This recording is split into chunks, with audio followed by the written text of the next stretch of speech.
Méditation du 6 janvier, des décisions basées sur la peur. Lot monta de Tsoar pour s'installer dans la montagne avec ses 2 filles, car il avait peur de s'installer à Tsoar. Il s'installa dans une grotte. Genèse 19, le verset 30 dans la version Nouvelle Bible Seconde. Combien de décisions motivées par la peur avez-vous prises? Personnellement, je dois admettre que ce sont mes peurs qui ont causé la plupart de mes mauvaises décisions et occasions manquées. Dieu avait ordonné à Lot de fuir vers la montagne, mais Lot a demandé à s'installer à quelques kilomètres de Sodome, dans une petite ville appelée Tsoar. Rapidement, la corruption de Sodome a envahi Tsoar et Lot a dû courir vers les montagnes. S'il avait obéi dès le début, il aurait évité tant de détresse et empêché la mort de sa femme. Lot fut néanmoins dépossédé de tous ses biens et privé de sa femme et de ses enfants. Telles sont les terribles conséquences d'un faux pas. Couvert d'infamie, en sa vieillesse, il se vit obligé de vivre dans des cavernes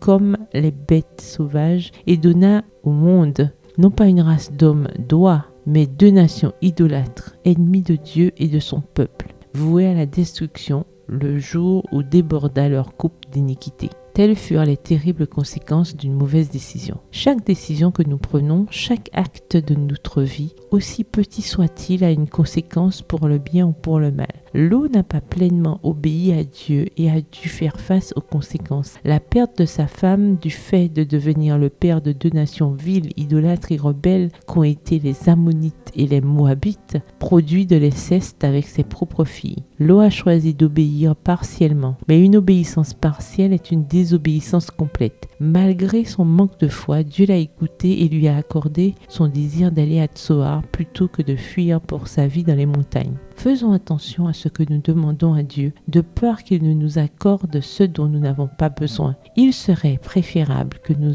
accompagnions chaque demande d'un « si telle est ta divine et sainte volonté » ou comme la reine Esther d'un « s'il plaît au roi » Esther 5, le verset 5. Conditionnons nos demandes à la volonté divine.